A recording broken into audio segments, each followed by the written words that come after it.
Hello everyone and welcome back to Let's Play Hearts of Iron for Black Eyes with me, Papa Mega, and Empire of Japan.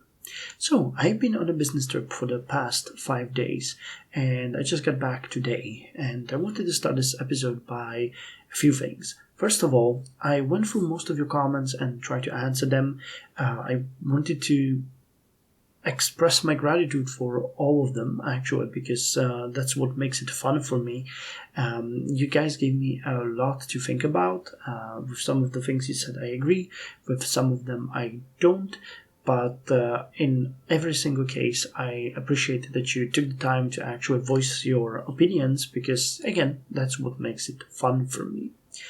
I wanted to address 4 comments that you guys made specifically in the video, because they are kind of relating to what we're gonna do next, where we're gonna head. So I think it is a good idea to talk about them a bit here. After that, I'm gonna make a bit of a recap, because again, I haven't been playing for the past 5 days. All that you saw was pre-recorded last weekend, and then we're gonna jump right into it. So, first of all, there has been a lot of discussion about organization. Now, I know that I've done quite a big mistake with the with the tank divisions, where our organization fell to, I think it was like 1.2, and then we corrected it by going to, well, actually 4.3 now, which is pretty good. For our infantry divisions, it is currently 14, and for the Marines, organization is 11.5. Now, I've expressed this before, but organization works in a certain way or actually, let me rephrase that. Organization is calculated a different way in every single mod that I played. In Black Eyes, they are very strict with it, but they have their reason. Many of you stated that you are kind of shocked by me forcing the organization down so much, but I'm going to try to quickly explain how the combat for the units works and what organization is, because more than one of you asked about this or expressed some confusion. Most notably, the guy who asked outright about organization was Garrett Smitherman 9823. So let me just quickly go for it. There is a couple of main stats that your unit uses in combat. It is soft attack, hard attack, defense, and breakthrough. Now, these are compared to each other. Soft attack is compared together with hard attack against enemy's defense, valued based on this stat down here. If we have a 0% hardness, as the infantry unit, or actually the marine unit that I'm showing right here does, it takes 100% of the soft attack and 0% of the hard attack. If it was the other way around, it would take all of the hard attack and none of the soft attack when compared against it. So if our infantry is fighting another infantry, they're usually focusing purely on soft attack. If they have some armored battalions, it is split. Where is my tank division? I saw it here somewhere to show that a bit. Yep, so this unit has a 16% hardness, so it will take, as you can see calculated here, 84% of soft attack and 16% of hard attack. Now, when you attack an enemy division, let's continue using our infantry. Let's say it's fighting against a similar infantry division. Now, its attack in that case will be 56.87, and the enemy is going to be using a defense of 129.87 compared to this. So you can see that it takes much less damage than our unit does, because it attacks with a soft attack 56.87. Same attack will be applied against it if it's fighting the same division, but it uses only breakthrough as an value that's used against it.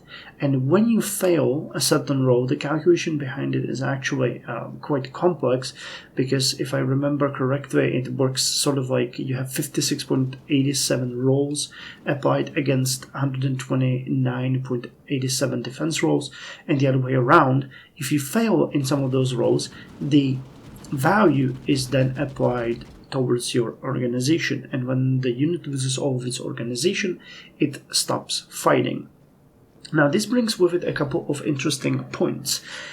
If you have a very high soft attack and breakthrough, you will rarely incur hits to your organization.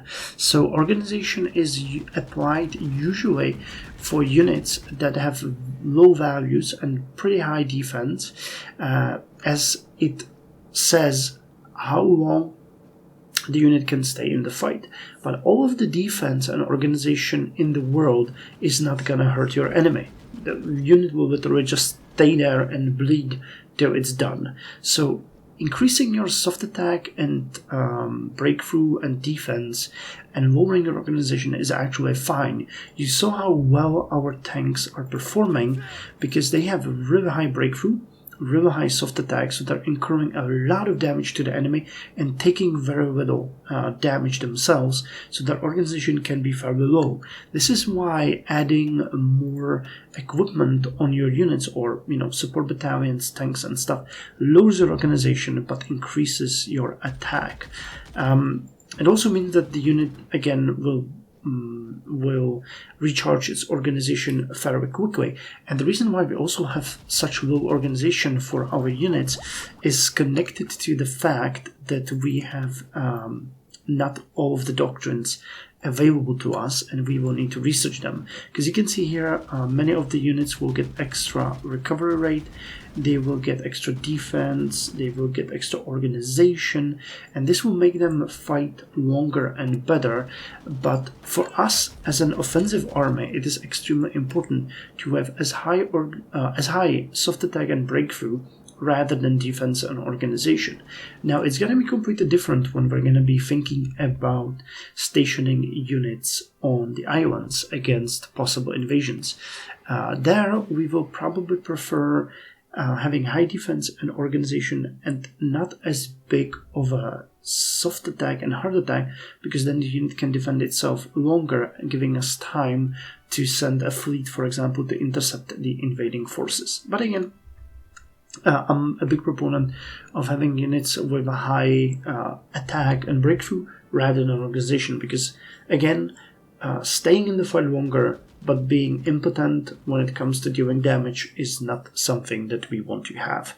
Sorry for the long explanation, but I know that you guys expressed quite a lot of confusion about it, so I hope I cleared it out. If I didn't, please ask your questions in the comments. I'm going to take it there and explain everything in more detail if you are interested. You can also read a bit more about it on Hearts of Iron Wiki, where I think the entire formula can be also seen, but I wouldn't be surprised if they changed it for Black Ice. So, second thing that actually came up was from user YM9CB5LK8M, and he asked what my general strategy was, and I realized I actually spoke about it a lot, but I didn't express it in a single sentence or single, malleable and understandable plan. My goal was to take as much territory as possible in the beginning, thus taking away as much resources and factory capacity from Republic of China, after which we are going to fight an elimination war. And as they have already slowed our progress down, now we are going to focus on eliminating their units. Some even said that you focused purely on the elimination, which is fine, but it would mean that Japan would have more capacity to fight us.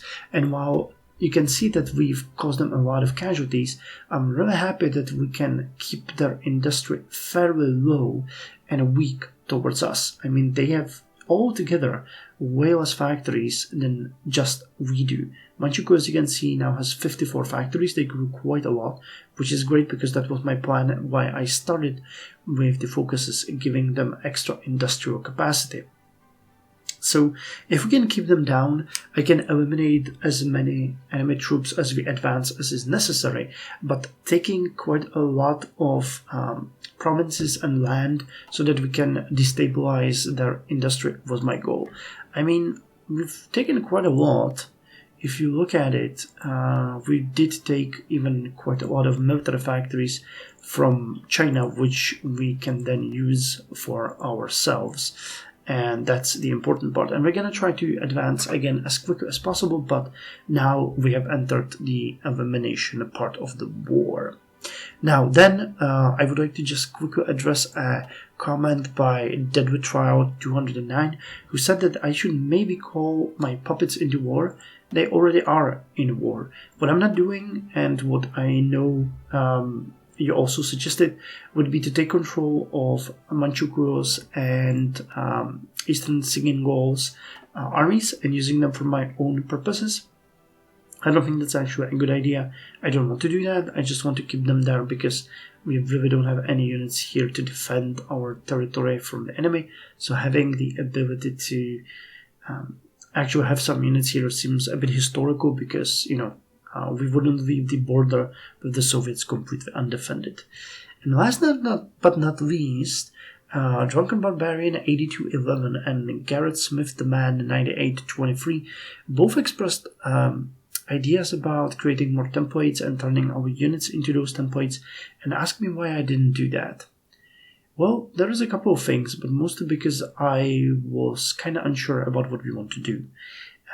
You saw me many times check if we can, for example, switch our units to a different recon and everything, and I never did it because we always seem to need quite a lot of equipment which we do not have. Now, again, if we had that equipment, I would have switched them. But that's because I don't want to make a huge mess of our templates. Having a ton of templates, but each one being slightly different, is great and fun, but it becomes quickly a chaos. Still, reading through your comments, I realized that's A, what you guys want me to do, and B, you kind of pointed out that yeah, I have a lot of extra equipment in our stockpile that we are not using. So we're going to do just that, and we're going to start using it. So what I want to do is I want to design a new infantry division from the Hohei Shidan that we have here. And it's going to be called Yuhohei, which is heavy infantry. So let's rename it. We're going to call it Yuhohei. I don't know if... yeah, I got it here. Yuhohei. Yep, Yuhohei. And we need to change it. So these infantry divisions already have a very high combat width, so we don't really have to be afraid of it. Most of our attack forces is going to be the tanks anyway, but I would like to turn our regular infantry into these templates eventually. So we're going to give it all of the things that we want. So it's going to get a better headquarters detachment, which is going to increase the organization. We are going to give it the aforementioned tank at recon. We are going to give it anti-air. We are going to give it heavy battery of... well, we're going to give it a battery of heavy artillery. We are going to give it the combat engineers. And we are going to give it the support anti-tank cavalry, which lowers the organization to 9.1. But we're not going to stop there. We're actually going to change its support battalions to medium artillery. And we're going to give it an extra unit of light anti-tank. So that lowers its organization to 8.1, but now you understand that I don't really mind because its defense goes all the way to 146, soft attack goes up by 31.08, hard attack by 8.38, air attack by 4.2, armor goes up by 4.93, so it had 0.02. I don't know what gave it that. Maybe the engineers? Or the field hospital? I'm not sure. Somebody was giving it armor. And combat width is going to go up to 32. Now this unit is going to use a lot of equipment. It's going to also start using fuel. And it is generally going to have pretty high suppression rate, which doesn't really bother us. It's going to get much better reconnaissance, which I'm happy with. Strength is going to be really high, and they should be really good in both attack and defense, though its breakthrough is really lacking. One thing that you actually suggested as well was giving our units tankettes. I don't think that's a great idea because we would need 40 tankettes per battalion, and yeah, I don't think that really works for us that much. Plus, tankettes would be great as a recon, but not as great as an actual fighting force, because compared to medium tanks or light tanks, their stats are just lower in every regard. So I'm going to use them just like support, but not as a main fighting force. So Yuhei is going to be designed like this. Let's save it. And we are going to change the template symbol. We could actually... I don't remember what this one means. Is there anything that we would want? These are irregular units. And I actually think we might want to use the black one. That would actually be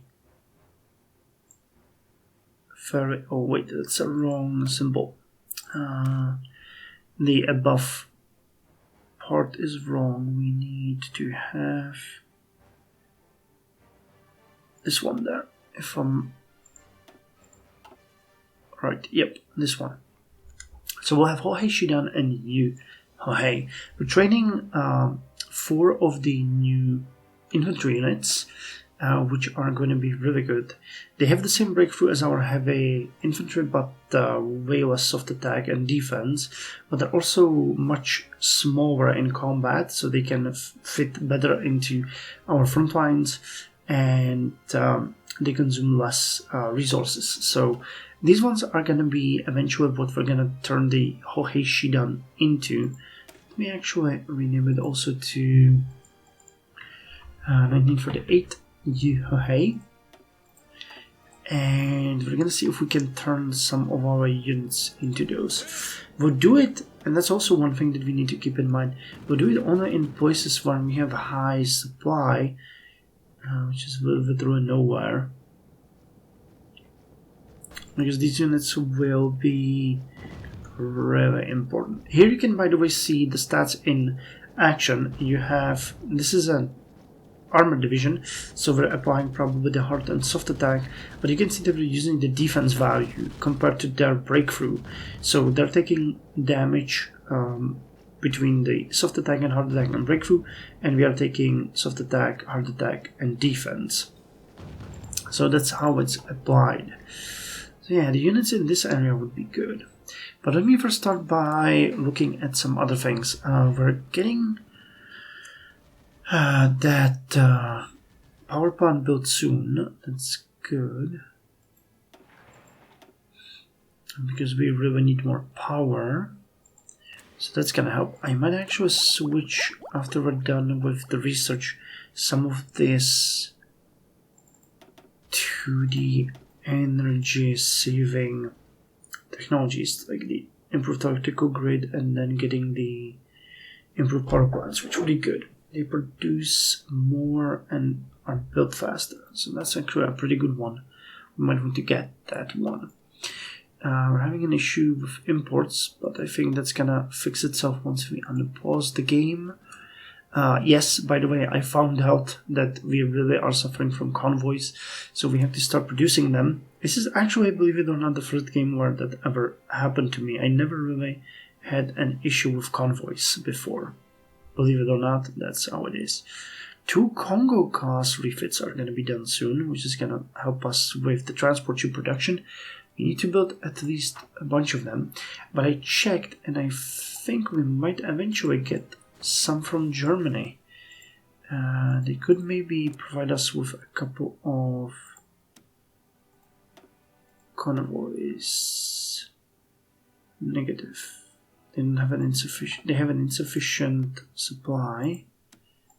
What about you? As well, but I think this will fix itself as well after we unpause. And we have a ton of our air experience, so I'm gonna look if we can get here. Oh, the centralized control is really good. Interception, air superiority, yeah, that's like my favorite one. I don't think there's anything else that I would like. Or yeah, let's get the centralized air control, and here we could get air research speed, air accidents chance. Advisor cost. Let's get air crew surveys. Lowers air equipment experience cost and air accidents chance are lowered. That's something that we want to get. So that took care of the air experience and the arm experience because we got the Yuhei. And when are we gonna get the advanced care? 65 days. Okay. So with that said, let's just look at the front and see what we can do here. I think we're gonna push in this area. We discussed it before. There's a lot of enemy units, but we secured a supply hub here, and I think pushing the enemy in these areas will open up an avenue of attack into here, and then circling a lot of units in this area. So let me just do exactly that. So we're gonna advance here. We're gonna support it with these two units and you guys. I think that should be a fairly easy fight. Yeah, these units are not really doing much to deter us. And we need to get the tank divisions prepared here. So let me send them to Tongshan. As well as the motorized, which is gonna go to Yining. And I think the divisions around the Lisheng can be turned into heavy infantry. So let me see if we have everything. Yep, we do. Manpower, infantry, field uniforms, medium artillery, horse transports, light anti-tank, light vehicles, support equipment, tankettes, recon, anti-air. Let me just check one more if there isn't something that we want to change here. The engineering company, they would benefit if they were motorized, but I don't really think it's worth it when it comes to the supply usage. Even though they would get extra defense, fuel is gonna be always an issue for us. Engineers, logistics department, you would need a lot of light vehicles, lower supply and high usage and gain more fuel. But also dramatically increase fuel. Nope. Okay, so we're done. This is fine. So let me just see if we can turn all of these into Yuhei. We can't. We're missing heavy artillery. So let's just turn 3 of you for now. And we'll keep the rest at bay. Okay, let me see if we can motorize this hub. Because we will need... And I'm not sure if we do have the trucks for that. No, we don't. So if I just motorized it slightly... Okay, that helps. So that's good. But we're missing trains. Okay, but we're producing trains, aren't we? Yes, we are, but very few of them.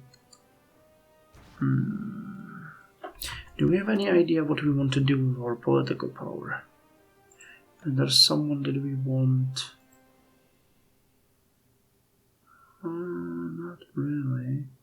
You would be good. Give extra vehicle manpower. 75 might not seem like a lot, but I think it would be supply consumption. Oh, that is really good. Consumer goods factories go up. Monthly population plus 10%. Food extraction plus 5%. And conservative support. Helps with construction of farms. I don't think either one of these is something that we want. The reason why I'm thinking about it is that I would prefer if we could get, yeah, and maybe some trains.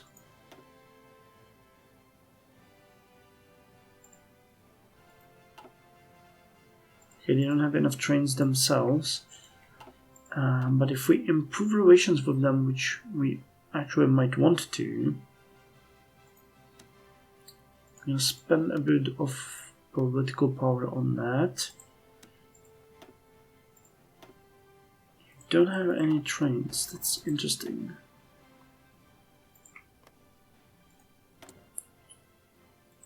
What about you? Do you have trains?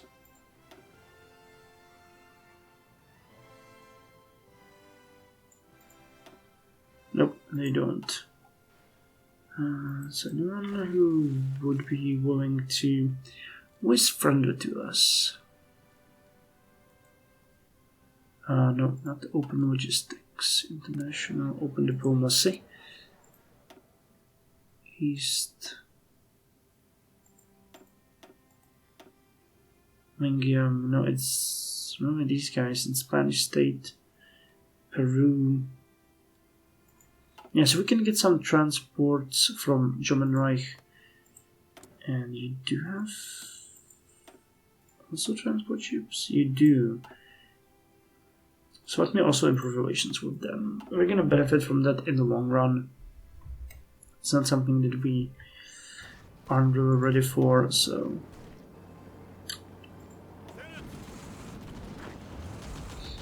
Okay, so we pushed in here.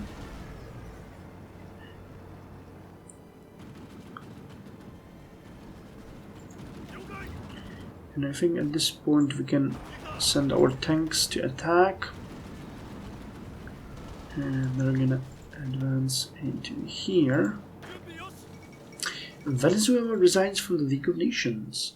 Venezuela today announced its intention to leave the League of Nations, not wishing to be involved in the League's embargoes with Italy and seeking to establish a stronger oil trade with Germany are key factors leading to that decision.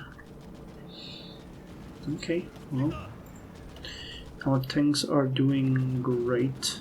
Do they have fuel? I really do hope they have fuel. They do have fuel. And the enemy is nowhere near capable of fighting us. The breakthrough is just awesome.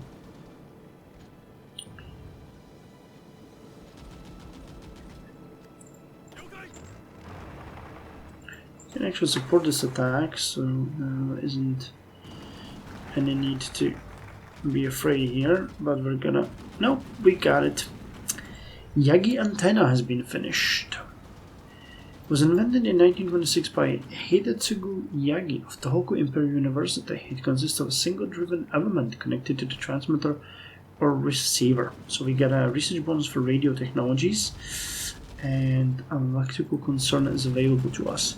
So with that, we can now go to Tenno Heike Banzai, which gives us almost 88,000 in manpower. Whole beginning construction speed is increased by 5%, and we get 4 times bonus to construction technology. Along with the Emperor, the Japanese people are devoted to Hirohito and in making Japan a great country. As they should.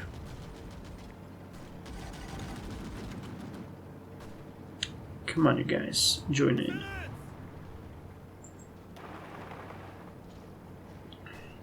The enemy is not able to withstand us. Actually taking quite heavy casualties here. Okay, so once our units arrive here, we might actually be pretty well positioned to fighting here. Let me just switch you guys around, because I would like to join in with the heavy infantry as well. We're still missing a bit of manpower, but it will be fine. Okay, come on, repel the enemy. We got Vigo reforms. Political power +5 and East Pech Anti-Communism Autonomous Council lowers further independence. And Treaty of Sadabad. In pursuit of peace in the Greater Middle East, representatives of Turkey, Iran, Iraq, and Afghanistan met in Tehran's Sadabad Palace. There, the Treaty of Sadabad was signed, formalizing a 5-year non-aggression pact between the nations. With tensions rising around the world, this multi-group make their intentions of peace between neighbors known. So let me just see if we get pushed from here or if we can actually repel the enemy here. Come on. Yeah, okay, we managed to stay afloat. So we need to move in here. And we'll strike this area, which will allow us to encircle this 1, 2, 4, 6, and to 8 divisions. If we're successful, you know, there is a lot of defensive forces here, but I'm hopeful we might have what it takes to attack them and destroy them. Well, we'll see. Anyway, that's all for this episode. A little bit of review, a little bit of explanation, and soon we're gonna see what's gonna happen next. Oh, and by the way, one important thing, I actually found out that we finished laying mines around China, so I've sent my mine layers to these areas to continue the naval mine laying. And we finished a Tone-class cruiser, so you can go to the primary fleet. The carrier is trying to fix itself, which is fine. So, thank you, and I'll see you in the next episode.